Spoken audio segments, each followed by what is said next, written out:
자, 오늘 이제 중단원이 바뀌었는데 빛과 물질의 이중성에 대해서 할 거고요.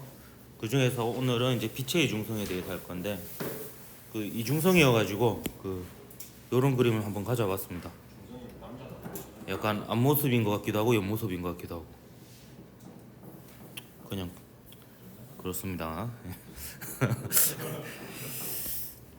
자, 46차시고요. 오늘 이제 빛의 이중성에 대해서 알아볼 텐데 요 두 개의 소단으로 이루어져 있어요. 그래서 빛의 이중성하고 물질의 이중성 이렇게 두 개로 이루어져 있는데 물질의 이중성은 전자의 이중성이라고 보면 되겠습니다. 다음 시간부터 해가지고 2시간에 거쳐서 할 거고요. 그래 뭐 계속 먹어. 천천히 먹어. 1시간 내내. 오늘은 이제 빛의 이중성이라 해서 빛이 입자냐 파동이냐 가지고 오랜 시간 동안 과학자들이 논란이 있었거든요. 그래서 그거에 대한 얘기를 좀 할까 합니다. 그래서 학습 목표는 빛의 이중성을 알고 영상 정보가 기록되는 원리를 설명할 수 있다라고 해서 오늘 하는 이제 주 내용은 요 광전 효과에 대한 내용이 되겠습니다. 빛이 입자냐 파동이냐 가지고 계속 논란이 있었는데 우리가 지난 시간에 실험을 했듯이 영이라는 사람이 빛이 간섭한다라는 것을 실험을 통해서 검증을 했고요. 그 이후에 이제 맥스웰이라는 과학자가 빛은 전기장과 자기장의 진동이 공간을 따라 퍼져나가는 현상이라는 것을 이론적으로 밝히고, 그다음 헤르츠라는 과학자가 그걸 실험적으로 전자기파의 존재를 확인하였습니다. 그래서 빛은 이제 전자기파로 파동으로 이제 결론이 난 듯하였는데 뜬금없이 아인슈타인이 광전 효과라는 실험 결과를 설명하는 데 있어서 빛을 입자로 봐야지 이게 제대로 설명된다라고 해서 빛의 입자설을 다시 부활시킨 이런 일이 일어납니다. 그래서 이걸로 노벨 물리학상을 받게 되는데요. 근데 사람들이 잘못 알고 있는 게 이제 아인슈타인이 이제 상대성 이론으로 왜 노벨 물리학상을 받지 않았느냐, 그게 더 유명한데, 근데 아인슈타인 스스로도 상대성 이론보다도 이 광전 효과에 대한 발견을 더 큰 발견으로 자기가 생각을 했습니다. 일생에 거쳐서 상대성 이론에 대해서 생각한 게 10이면은 양자역학에 대해서 생각한 게 90이었다라고 하더라고요. 그래서 이제 알려진 거에 비해서 사실 아인슈타인도 양자역학에 대한 고민이 더 깊었던 그런 사람입니다. 그래서 광전 효과에 대한 발견도 좀 더 이제 어째 보면은 상대성 이론보다도 더 자부심을 가지고 있었다, 그런 부분이고요. 그 내용을 한번 보도록 하겠습니다. 자, 광전 효과를 한 줄로 요약하면은 이렇게 할 수 있습니다. 위에 적어 두십시오. 요 광은 빛광자인데요. 빛을 입자로 봤을 때 입자의 이름이 광자입니다. 광자. 영어로는 포톤이에요. 포톤. 한자어로는 입자는 끝에 다 아들 자자로 끝나거든요. 아들 자가 입자 자자거든요. 뭐라고? 하지 마. 근데 이제 영어는 다 on으로 끝납니다. 입자가. 그래서 이제 광자를 영어로 하면 포톤인데, 그래서 여러분 잘 모르겠지만 예전에 고전 게임 중에 스타크래프트에 보면은 이제 포톤 캐논이 있는데 그게 한글 버전으로 번역되어 있는 거 보면 광자포로 번역이 되어 있거든요. 선생님 스타 잘하세요. 잘 못합니다.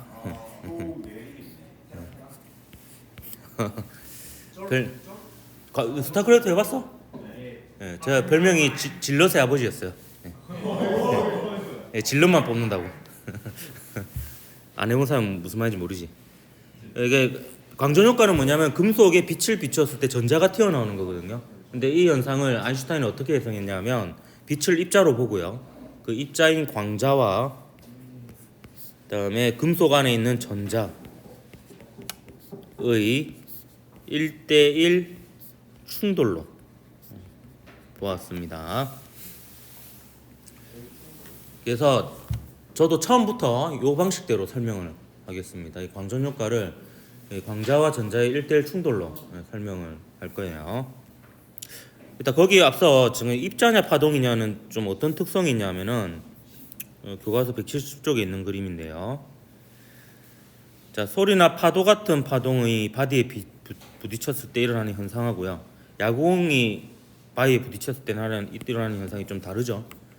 그래서 이 파동은 좀 에너지가 전달되는 방식이 약간 연속적으로 에너지가 전달이 됩니다.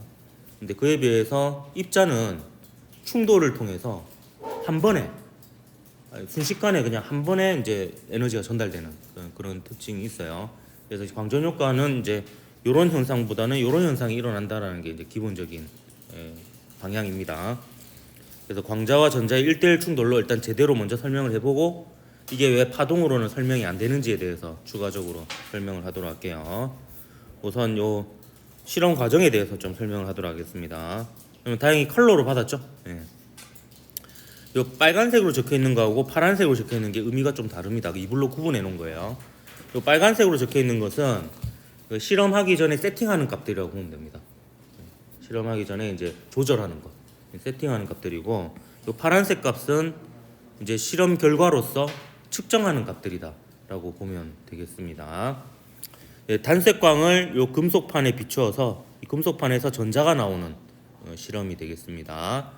이때 이 단색광 빛을 광자로 볼 거예요. 광자 빛을 입자로 이제 보고 그 입자들이 요 전자하고 충돌하는 걸로 볼 거고요. 이때 빛의 진동수는 뭐하고 관련이 있냐면은 광자 한 개의 에너지하고 관련이 있습니다. 그 광자 한 개의 에너지는 진동수가 클수록 큽니다. H는 플랑크 상수고요. 와전하노. 이거는 광자 한 개의 에너지가 되겠습니다. 그래서 진동수를 달리함으로써 광자 한 개당 에너지 값을 조절할 수 있습니다. 그래서 빨간색보다는 파란색, 파란색보다는 보라색 빛을 비추면 광자 한 개당 에너지가 더 큰 빛을 비추는 겁니다. 그거보다는 자외선을 비추면 또 광자 한 개당 에너지가 더 큰 거고요. 그다음에 광자의 빛의 세기는 광자의 개수에 해당이 됩니다. 뭐라고 하노? 자기는 미친년이래요. 미친년 아니고 미친놈. 놈자자니까. 미칠광에 미칠광 아닙니다. 이거 빛광자입니다. 야야 조용히 해라고 뭐 먹으랬더니 푹시럭거리노.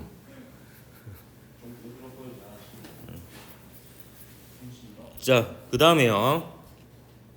요 W라고 적혀 있는 거 있죠? 이 W는 뭐냐 하면 금속의 일함수라고 불려지는 건데, 이게 여러분 화학에서 배운 이온화 에너지랑 약간 비슷한 느낌이라고 보면 돼요. 이 통합과학에서 그 정도는 안 배우나? 이온화 에너지. 그거 이번에 배운 거예요. 이번이 아니라. 아 그래? 어쨌든 뭐 설명을 할게요. 요 금속의 일함수는 금속에 있는 전자, 그러니까 맨 바깥쪽에 있는 전자입니다. 얘를 그 금속의 원자핵으로부터 그 구속으로부터 벗어나 가지고 아예 떼기 위해 필요한 최소한의 에너지가 요 금속의 일함수가 되겠습니다. 자, 그러면 이제 요거를 전자와 강자의 1대1 충돌로 설명할 건데, 요거 설명하기에 앞서 제가 그 비유적인 설명을 좀 하나 해주도록 할게요. 이게 요걸 이해하는 데 좀 도움이 많이 되는 것 같아요. 그 브라이언 그린이라는 사람이 쓴 엘리건트 유니버스라는 책이 있습니다. 거기에서 이제 광전 효과를 설명하는 그 설명 방식인데요. 조금 약간 억지스럽긴 하지만 이해하는 데는 도움이 됩니다. 자, 뭐냐면은 자, 여기서 나오는 각종 돈의 액수는 이제 에너지 크기에 해당이 되는데요. 어떤 사막에 매우 큰 호텔이 있어요. 네. 근데 그 호텔에는 이제 약간 주인장이라 해야 되나? 뭐라 해야 되나? 하여튼 호텔 그 주인장이 약간 또라이 같은 사람이 한 명 있어가지고 그 사람이 이제 호텔 투숙객들 중에서 아이들만 납치해가지고 다 지하 감옥에 가둬요. 근데 이 아이들이 뭐에 비유되냐면 금속에 갇혀 있는 전자에 비유가 됩니다. 그리고 이제 방송을 해서 이제 부모들한테 아이들의 몸값을 부릅니다. 그것도 많이 부르지도 않아요. 800원을 부릅니다. 하나에당 800원을 주면은 얘네들을 풀어주겠다 이렇게 합니다. 요 800원에 해당하는 게 금속의 일함수에 해당이 됩니다. 그러면 이제 돈을 어떻게 전달하느냐? 그 감옥은 이제 창살로 이루어져 있어서 부모들이 돈을 던지면은 돈을 받을 수가 있어요. 애들이 그 던진 돈을. 근데 이게 단 전제 조건이 있어요. 아이들이 워낙 많아가지고 아이들이 워낙 많아서 돈을 던지더라도 한 아이당 돈 한 개만 받을 수가 있습니다. 그러니까 이게 광자하고 전자가 1대1 충돌만 일어난다는 전제 조건이거든요. 이때 던져주는 돈이 광자에 해당이 되는 거예요. 그리고 그 던져주는 돈 한 개당 액수 있죠. 그게 광자 한 개당 에너지에 해당합니다. 100원짜리를 던지면 이게 100이 되는 거죠. 500원짜리를 던지면 이게 500이 되는 거고 1000원짜리를 던지면 요 광자 한 개당 에너지가 1000이 되는 겁니다. 그러면요, 이 광자의 개수는 이 던져주는 돈의 개수예요. 그러니까 한번 생각해 보시죠. 무조건 1대1 충돌입니다. 그러면 100원짜리를 100개 던져줘요. 그러면 100명의 아이가 100원씩 가지게 됩니다. 그러니까 아무도 못 나오겠죠. 100원짜리를 1000개 던져도 1000명의 아이가 이제 100원짜리 하나씩 가지게 돼요. 그래서 못 나오게 됩니다. 500원짜리도 마찬가지입니다. 100개를 던지든 1000개를 던지든 10,000개를 던지든 한 아이당 500원씩 가지기 때문에 800원이 안 되어서 못 나옵니다. 근데 1000원짜리를 던지잖아요. 1000원짜리를 던지면 한 개만 던져도 한 아이가 나올 수 있어요. 근데 약간 주인장이 약간 또라이라고 그랬잖아요. 이 사람은 절대 더 많이는 안 받습니다. 한 사람당 무조건 800원만 받아요. 그래서 1000원짜리를 100개 던지면 100명의 아이들이 이제 1000원을 갖고 나오는데 꼬박꼬박 200원씩 거스름돈을 줍니다.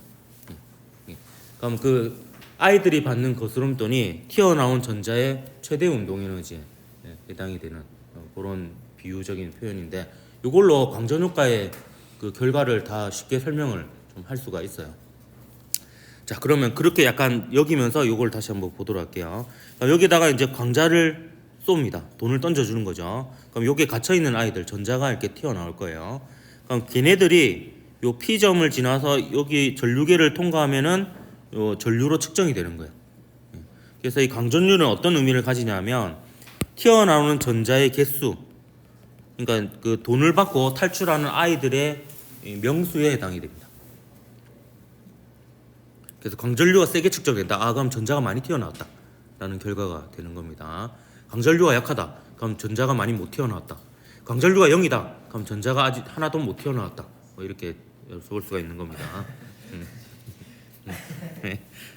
자, 이제 가장 어려운 부분을 설명하도록 할게요. 자, 여기 보면 전압기가 연결되어 있는데 그리고 전원장치가 연결되어 있습니다. 근데 여기서 잠시만요. 요렇게 연결되어 있으면 순방향이에요. 이렇게 연결되어 있으면 어떻게 되냐면 여기가 이제 마이너스 극하고 연결되어 있고 여기가 플러스 극하고 연결되어 있기 때문에 여기서 광자와 전자의 1대1 충돌이 일어나서 전자가 이렇게 튀어나오면요, 요 마이너스 극하고 연결된 요 금속판에서는 전자를 오른쪽으로 밀어주고 플러스 극하고 연결된 요 P에서는 전자를 오른쪽으로 당겨줍니다. 그래서 만약에 1초에 100개의 광자가 가서 1초에 100개의 전자가 튀어나오면 그 하나의 낙오자도 없이 그 모든 전자를 이쪽으로 안전하게 들어갈 수 있도록 도와주는 역할을 하게 됩니다. 그래서 순방향으로 전압을 걸어주면 5V든 10V든 100V든 상관이 없어요. 그 몇 볼트인지는 중요하지 않습니다. 그냥 순방향으로 걸어주기만 하면 여기 낙오자 없이 튀어나온 전자들이 요 P점에 온전하게 들어갈 수 있도록 이렇게 도와주는 역할을 할 뿐입니다.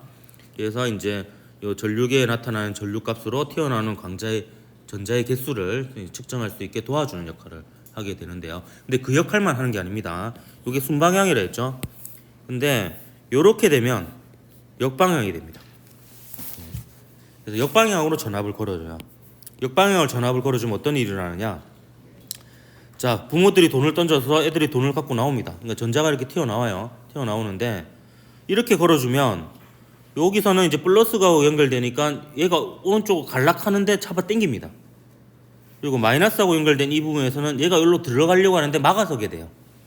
그래서 역방향으로 살짝 전압을 걸어주면 1초에 100개의 광자가 가서 1초에 100개의 전자가 튀어나오더라도 몇 개는 그 방해를 못 이기고 낙오해서 이쪽으로 못 들어가는 일이 생기게 됩니다. 그러면 전류계에 측정되는 값이 줄어들게 되는 거죠. 그런 그 상황에서 역방향의 전압을 점점 키워줍니다. 역방향의 전압을 점점 키워주면 낙오자가 점점 더 많아지게 됩니다. 그러다가 1초에 100개의 강자가 들어가서 1초에 100개의 전자가 튀어나와도 모든 전자가 막히는 순간이 나와요. 그때의 전압을 정지전압 혹은 저지전압이라고 얘기를 합니다. 전자를 정지시킨, 전자를 저지시킨 전압이라는 뜻이죠.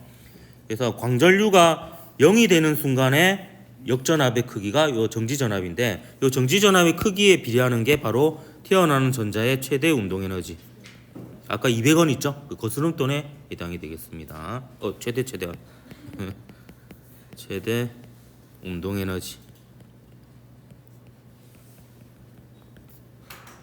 그러니까 제일 센 놈도 막아서는 전압이 되는 거죠. 그래서 이 정지전압으로 튀어나오는 전자의 운동에너지, 그러니까 아이들이 가지고 나오는 거스름돈의 액수를 측정할 수가 있는 겁니다. 그리고 기본적으로 이 광전관은 진공으로 되어 있습니다. 왜냐하면 튀어나오는 전자가 다른 물질에 의해서 영향을 받으면 안 되기 때문에 진공관 안에 이 금속판을 놓고 실험을 합니다. 자, 그러면 이것을 광자와 전자의 1대1 충돌로서 에너지 보존 법칙으로 설명한 게 아인슈타인의 광양자설인데요. 그 식을 적어주도록 하겠습니다.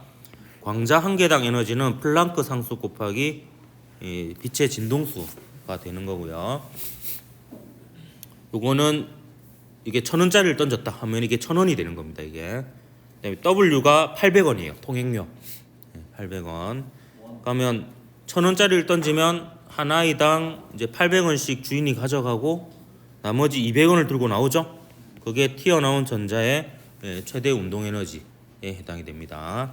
그래서 이게 1,000원짜리, 요게 통행료 800원, 요게 이제 거스름돈 200원, 요게 해당이 됩니다. 만약 5,000원짜리를 던져주면 800원을 내고 4,200원을 들고 나오게 되겠죠. 그래서 진동수가 큰 빛을 비출수록 더 큰 에너지를 가진 전자가 튀어나오게 됩니다. 이때 이 W를 금속의 이람수라고 하는데, 이 이람수는 이렇게 또 표현이 가능합니다. HF0 해서 광자의 에너지하고 비슷한 꼴이죠. 플랑크 상수 곱하기 진동수로 표현이 가능한데, 이때 이 진동수가 이름이 있습니다. 이 진동수의 이름이 문턱 진동수입니다. 문턱 진동수라고도 하고요. 요새는 문턱 진동수라는 말이 더 많이 쓰이는데요. 아직까지 또 쓰이는 말이 한계 진동수라는 말이 아직 쓰입니다. 그래서 요 진동수보다 더 큰 진동수의 빛을 비춰주면 전자가 튀어나옵니다. 여기다 플랑크 상수만 곱하면 에너지가 되니까, 그러니까 800원보다 더 큰 액수의 돈을 던져주면은 이제 전자가 튀어나오는 거죠. 아이들이. 거기에 이제 에너지로 비교할 수도 있고 진동수로 비교할 수도 있어서 진동수를 얘기할 때는 문턱 진동수, 한계 진동수라고 얘기를 합니다. 자, 그럼 실험 결과를 보면, 자, 이게 운동 에너지가 2분의 1 mv 제곱이거든요. 그럼 m은 질량이니까 양수고 v 제곱도 양수니까 이 운동 에너지는 양수일 때만 의미가 있습니다. 따라서 요거보다 커야지 얘가 양수가 됩니다. 근데 실험 결과 이런 결과가 있습니다. 요 빛의 진동수가 문턱 진동수보다 크기만 하면요, 운동 에너지가 0보다 클 수 있어서 광전자가 방출이 됩니다. 이 광전자는 광전 효과에 의해서 방출된 전자라 해서 광전자라고 하지만 일반적인 전자랑 똑같은 전자입니다. 그래서 그냥 전자라고 할 때도 있고 광전자라고 할 때도 있습니다. 그런데 이 광전자가 방출되는데 즉시 방출돼요. 그러니까 비추자마자 바로 빛이 방출됩니다. 자, 여기 결과에 보면 이 가하 결과를 얘기하는 겁니다.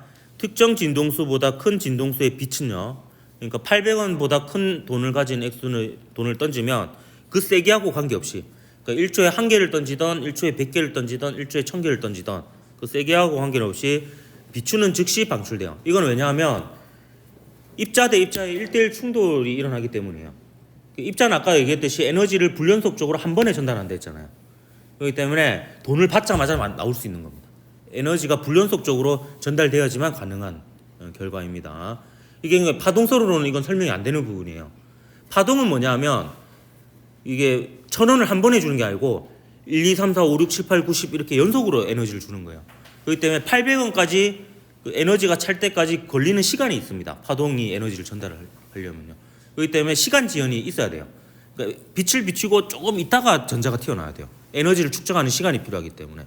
근데 아무리 실험을 해봐도 빛을 비추는 즉시 전자가 튀어나왔고 특정 진동수 이상의 빛에서만 튀어나온 거예요.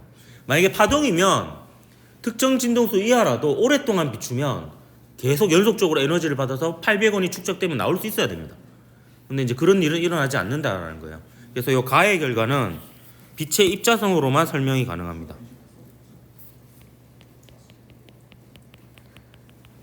나의 결과도 마찬가지인데요. 방출된 전자의 최대 운동 에너지는 빛의 세기하고 관계없이, 근데 파동으로 치면 빛의 세기가 세면은 빛의 에너지가 큰 거거든요. 그렇기 때문에 그 전자가 에너지를 더 많이 받을 가능성이 높아집니다. 하지만 실제 결과는 이 세기하고는 관계가 없다는 거예요. 세기하고는 관계없이 빛의 진동수가 클수록 튀어나오는 전자의 운동 에너지가 커요. 이거는 광자와 전자의 1대1 충돌로만 설명이 가능합니다. 그래서 광자 한 개당 에너지가 클수록, 그러니까 부모들이 던져주는 돈의 액수가 클수록 아이들이 더 많은 거스름돈을 들고 나온다는 거예요. 근데 던져주는 돈의 개수는 관계없다는 거예요. 왜냐하면 전자가 워낙 많으니까 그 대부분은 빈 공간이거든요. 그러니까 전자하고 광자는 무조건 1대1 충돌밖에 일어나지 않습니다. 그래서 한 아이당 하나의 돈만 가지게 되는 거예요. 그래서 이거는 이제 그 입자 대 입자의 1대1 충돌로만 설명이 가능한 결과가 되겠습니다. 반면에 단은요, 입자설로도 설명 가능하고 파동설로도 설명 가능한 부분이에요. 실제로 이 문제에서 빛의 입자설로만 설명이 가능한 부분을 물어봤는데 많이 틀렸거든요. 무조건 광전효과 하면은 그냥 빛의 입자성 이렇게 외우고 있는데, 사실 이 부분은 파동설로도 설명이 가능합니다. 입자설로도 설명 가능하고요. 단위 시간당 반출되는 전자의 수는 빛의 세기가 가능수록 커진다. 입자설로 설명하면 1초당 100개의 돈을 던지다가 1초당 1000개의 돈을 던지면 빛의 세기가 센 거잖아요.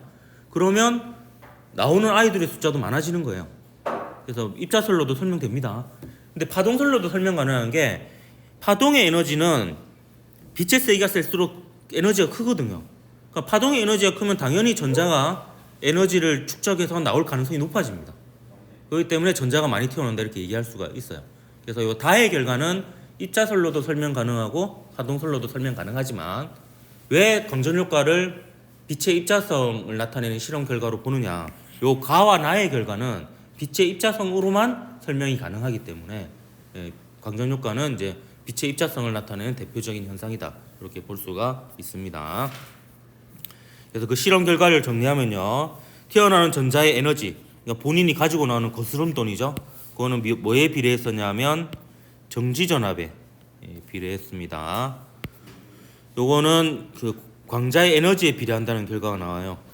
광자의 진동수, 즉 던져주는 돈의 액수하고 관련이 있죠. 1000원짜리 던지면 200원 들고 나오고, 5000원짜리 던지면 4200원 들고 나오고, 만원짜리 던지면 9200원 들고 나오는 겁니다. 그리고 튀어나오는 광전자의 개수는 광전류에 비례합니다. 이거는 이제 광자의 개수, 즉 빛의 세기, 빛의 밝기에 해당이 됩니다. 빛의 세기는 어떻게 조절하냐면, 그 광원 앞에다 조리개를 달고요. 조리개 그 구멍의 크기에 따라서 구멍이 크면은 빛이 센 거고요. 구멍이 작으면은 빛이 약한 거고, 그런 겁니다. 그래서 당연히 던져주는 돈의 개수가 많으면 탈출하는 아이들의 수도 많아지겠죠. 1초당 100개 던질 때보다 1초당 1000개를 던지면 1초당 1000명의 아이가 나올 수가 있습니다. 그게 이제 전류로 측정이 되는 거죠. 요게 이제 광전효과의 결과다 이렇게 볼 수가 있겠습니다. 요 광전효과를 이용하는 예로 광다이오드, 태양전지, 광센서, 광전관, 전화결합 소자 등이 있는데요. 근데 이게 다 통틀어서 결국에 태양전지하고 똑같은 원리라고 보면 됩니다. 빛 신호가 전기 신호로 바뀌는 것, 빛 에너지가 전기 에너지로 바뀌는 과정입니다. 이때 이제 반도체가 다시 나오는데, 이게 그 반도체 할 때 다 했던 겁니다. P형 반도체와 N형 반도체를 접합한 구조가 이제 그 태양전지이기도 하고 광다이오드이기도 합니다. 이때 금속의 이람소화에 해당이 되는 게, 요 반도체에서는 띠 간격, 띠틈에 해당하는 겁니다. 그래서 띠틈보다 더 큰 에너지를 가지는 광자를 비추게 되면, 요 원자가대에 있던 전자가 P형 반도체 원자가대에 있던 전자가 N형 반도체의 전도띠로 전이를 할 수 있게 되는 거예요.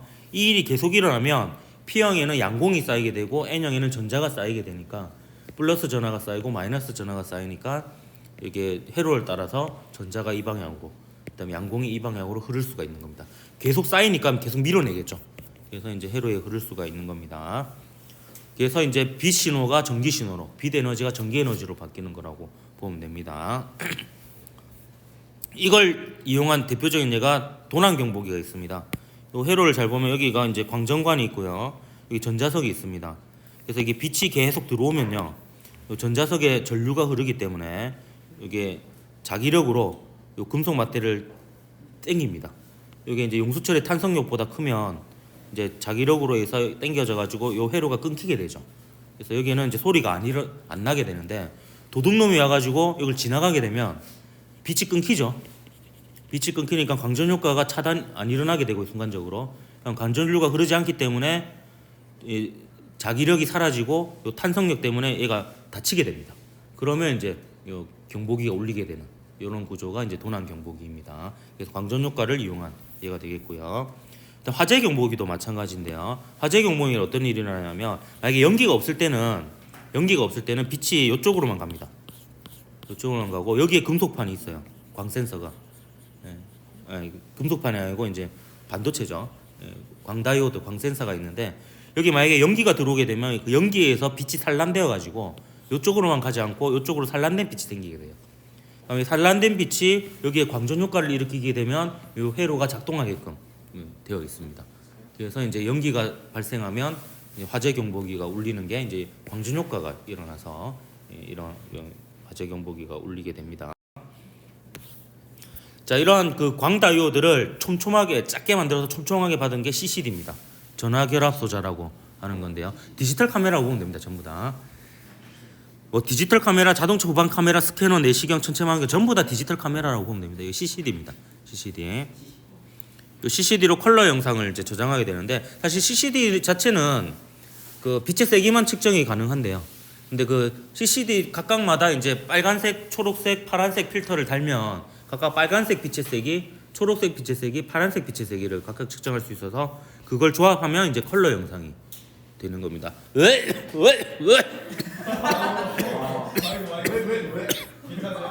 예. 자, 이 디지털 카메라의 구조인데, 뭐 아날로그, 디지털 이런 건 뭐 자연 신호는 다 아날로그거든요, 대부분. 근데 그거를 이제 불연속적인 디지털 신호로 바꾸는 과정이다라고 보면 되겠고, 근데 이게 디지털이라 해도 워낙 그 작은 단위이기 때문에 우리가 볼 때는 아날로그처럼 연속처럼 이렇게 보입니다. 자, 요 정도 하고 문제 2개 풀어보고 실험 좀 소개하고 마치도록 할게요. 예. 예. 2020년 4월 고3 학력평가 15번 문제입니다. 그림가는 금속판 A에 단색광 P를 비추었을 때 광전자가 방출되지 않는 것을, 나는 단색광 Q를 비추었을 때 광전자가 방출되는 것을 나타낸 겁니다. 그럼 단색광 P의 진동수를 FP라고 하고요. 단색광 Q의 진동수를 FQ라고 하고, 요 금속판 A의 문턱 진동수를 F0라고 할게요. 그럼 금속판은 바뀌지 않았죠? 이게 통행료는 800원으로 바뀌지 않은 상태입니다. 근데 가에서는 광전 효과가 일어나지 않았죠? 그 말은 800원보다 더 작은 돈을 던졌다라는 게 됩니다. 그래서 FP는 F0보다는 작고요. 반면에 FQ를 비췄을 때는 전자가 튀어나왔죠? 그럼 FQ는 이제 800원보다 더 큰 액수의 돈을 던졌다라는 거예요. 그래서 이렇게 대소관계가 됩니다. 그래서 진동수는 P가 Q보다 작죠. 다음 가에서 P의 세기를 증가시켜 A에 비추면, P의 세기를 증가시킨다는 거는 던져주는 돈의 개수, 광자의 개수를 증가시키는 겁니다. 근데 얘는 지금 100원짜리 아니면 500원짜리 이런 거예요. 100원짜리를 1초에 100개 던지다가 1초에 1000개를 던져준다 한들 하나당 한 개씩만 받게 되거든요. 그러니까 100명의 아이가 100원을 받든 1000명의 아이가 각각 100원을 받든 800원이 안 되니까 못 튀어나오는 겁니다. 따라서 광전자가 방출되지 않습니다.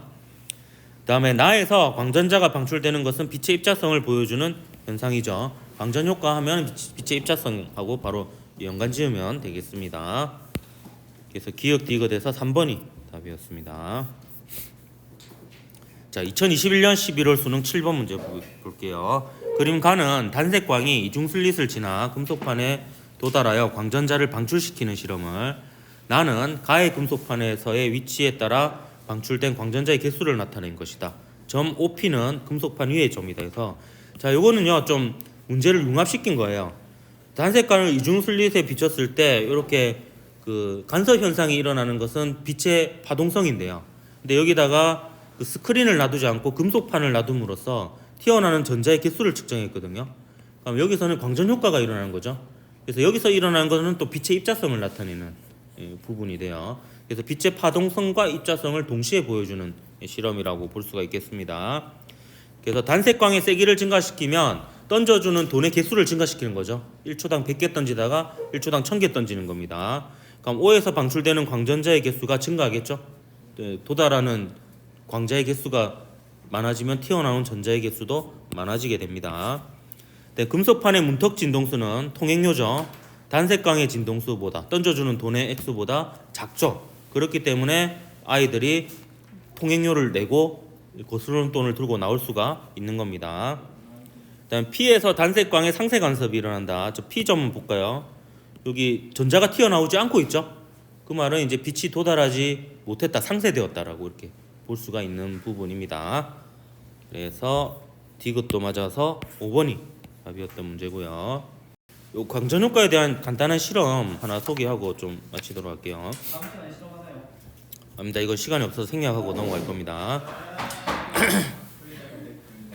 자, 자외선 등과 가시광선들을 지폐에 비추면요, 그 형광무늬가 보이느냐 안 보이느냐를 이제 확인할 수가 있는데, 우선 가시광선부터 비춰보면요, 가시광선을 비추면 형광물질은 일단 눈에는 안 보입니다. 그냥 맨눈으로는요. 그러니까 일반적인 가시광선으로는 형광무늬가 나타나지 않아요. 그래서 제가 초록색으로 표시해 볼게요. 초록색은 지폐 형광무늬가 비추면 나타나지 않는다 이고요. 더 가까이 비추더라도 형광무늬가 나타나지 않습니다. 이거 100원짜리 미치라고 보면 되는 거예요. 800원짜리 미치라고 보면 됩니다. 그리고 오랫동안 비춰도 어차피 1대1 충돌이기 때문에 전자가 튀어나오지 않습니다. 그래서 가시광선은 이제 여기에 해당이 되고요. 자외선을 비춰보면 형광무늬가 나타나요. 그리고 더 가까이 비추면은 빛이 더 세지는 거거든요. 그러면 던져주는 돈의 액수가 더 많아지는 겁니다. 그래서 더 밝아집니다. 자외선은 여기에 해당이 됩니다. 실제로 이 실험을 한 모습을 영상으로 한번 보여주도록 할게요. 일단 형광물질은 어떤 원리냐면 자외선을 일단 흡수를 해요. 흡수를 해서 그 형광물질의 그 전자의 에너지 준위가 2단계 올라갑니다. 2단계 올라간 다음에 내려올 때는 한 단계씩 내려오게 됩니다. 그러면서 가시광선을 방출하는 거예요. 그러니까 2단계 올라갈 때는 자외선을 흡수하고 한 단계씩 내려갈 때는 가시광선을 방출하게 되면서 그 눈에 보이지 않던, 가시광선에서는 보이지 않던 이 빛이 보이게 되는 겁니다. 그걸로 이제 위조 지폐를 판별하는 거예요. 그래서 보면 이제 여기 가시광선을 비추면 뭐 따로 보이는 게 없죠. 추가적으로 보이는 게 없습니다. 오랫동안 비추거나 가까이 비춰도 보이는 게 없는데, 자외선 등을 비추면 뭔가 안 보이던 게 갑자기 보이죠. 약간 여기 먼지 같은 부분 있잖아요. 이런 부분. 여기 형광물질이 이렇게 불규칙적으로 보이지만 모두 똑같은 위치에 발려져 있는 겁니다. 자, 요 자외선 등보다 좀 더 성능 좋은 걸로 보면요, 이런 게 있거든요. 이걸로 본 결과를 한번 보여주도록 할게요. 이런 것까지 보입니다. 보면 요게 이제 그 형광물질로 발려져 있는 부분, 1000원짜리 앞부분이고요. 뒷부분은 별로 뭐 없어요. 이런 거밖에 없어요. 1000원짜리 뒷부분이고, 이게 5000원짜리 앞부분, 여기 5000원짜리 뒷부분, 그 다음에 이게 10,000원짜리 앞부분. 액수가 커질수록 화려해지죠. 여기 10,000원짜리 뒷부분, 여기 50,000원짜리 앞부분, 여기 50,000원짜리 뒷부분, 이렇습니다. 자, 그리고 요 실험은 뭐냐면 이제 요게 광다이오드인데요. 태양전지 광다이오드 뭐 다 똑같은 원리라고 보면 됩니다. 여기에 이제 빛을 비춰서 광전류가 측정되는 걸 보는 건데, 요거는 이제 가까이 가져가면 빛의 세기가 세질 때 광전류가 더 크게 흐른다라는 것을 그냥 보여주는 간단한 실험입니다. 그래서 보면 이제 요 멀티미터기를 요 그냥 요 광센서에 연결하고요, 빛을 비춰줍니다. 그럼 이 값이 이제 전류 값인데요. 한번 잘 보면은 플레이가 안 되나? 가까이 가면은 전류가 세지는 거 볼 수 있습니다. 이거는 입자설, 파동설 다 설명 가능합니다. 빛의 세기가 세지면 입자설로 설명하면 광자의 개수가 늘어나서 전자의 개수가 많아지는 거고, 파동설로 설명하면 에너지가 커서 전자가 튀어나올 확률이 높아지는 거고, 이렇게 볼 수 있는데, 어쨌든 이것도 이제 광전 효과를 나타내는 간단한 실험이 되겠습니다. 자, 오늘은 여기까지 하고 다음 시간에 물질의 이중성, 그 전자의 파동성에 대해서 보도록 하겠습니다. 수고했습니다.